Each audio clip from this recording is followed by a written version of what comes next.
বেঁচে যাওয়া ভালোবাসা আমার জন্য রেখে দিও। আমি তোমাকে অনেক ভালোবাসি। এই যে ভালোবাসি এই শব্দটাকে আমরা প্রতিদিন বলি, সেটা তো অনেক ক্লোজ সম্পর্কেও কিন্তু বলা হয় না। এই বিনোদন জগতে আবারও ঝড়। বুবলি সরাসরি বললেন আইনি ব্যবস্থা নিব আমি। আর এই অনুষ্ঠানেই তিনি শাকিব খানের কাছে ভালোবাসাও চাইলেন। কেন এমন বিস্ফোরক স্বীকারোক্তি করলেন বুবলি, আজ জানবো পুরো ঘটনা। সাম্প্রতিক একটি অনুষ্ঠানে হাজির হন বুবলি। সেখানে সাংবাদিক তাকে জিজ্ঞাসা করেন শাকিবের সাথে তার সম্পর্ক, প্রচারিত নানা গুঞ্জন। বুবলি উত্তরে আবেগী হয়ে ওঠেন। তিনি সরাসরি বলেন, আমাকে নিয়ে যে ভিত্তিহীন কথা তৈরি হচ্ছে এগুলো আর সহ্য করব না, প্রয়োজনে আইনি ব্যবস্থা নিব। নেটিজেনদের মন্তব্য, কিছু গণমাধ্যমের অতিরঞ্জিত স্টোরি বুবলির পরিবার এবং সন্তানের উপর চাপ নিয়ে আসছে দর্শকদের জন্য। বুবলি বলেন, কিন্তু এখানেই শেষ নয়। এরপর বুবলি যা বললেন তা শুনে সবাই হতবাক।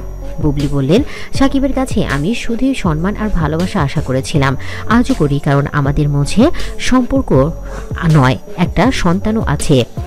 এখানে ভালোবাসার সম্মান এই দুই শব্দের যেমন বুবলির আক্ষেপ লুকিয়ে আছে। বুবলির সাথে সাম্প্রতিক সময়ে সোশ্যাল মিডিয়ায় তাকে অপমান করা হয়েছে। ব্যক্তিগত ভিডিও, ছবি, বিবৃতি বিকৃতি করা হয়েছে। কিছু মানুষ সাকিবের নাম ব্যবহার করে তাকে আঘাত করছেন। বুবলি বলেন, আমাকে ঘিরে যে সকল মিথ্যা ছড়ানো হচ্ছে এগুলোর বিরুদ্ধে এবার আইনগত পদক্ষেপ নিব। কিন্তু আইনের পথ ধরতে গিয়ে বুবলি সবচেয়ে বেশি কষ্ট দিয়েছে কোন বিষয়? বুবলির কণ্ঠ ভেঙে আসে, সব ভুল বোঝাবুঝি দূর করতে চাই, কারণ সাকিব আমার জীবনের একসময় গুরুত্বপূর্ণ মানুষ ছিল। তাহলে কি সাকিবকে ফিরে পেতে চান বুবলি?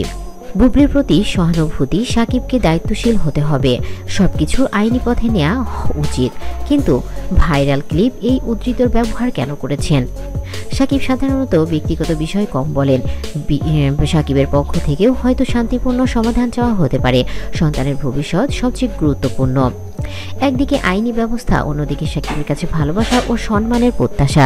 বুবলি এই দুটির বিপরীত কথা আসলে তার ভেতরের গভীর আঘাতের প্রতিফলন। আগামী দিনে কি হবে, সমাধান নাকি আরও ঝড়?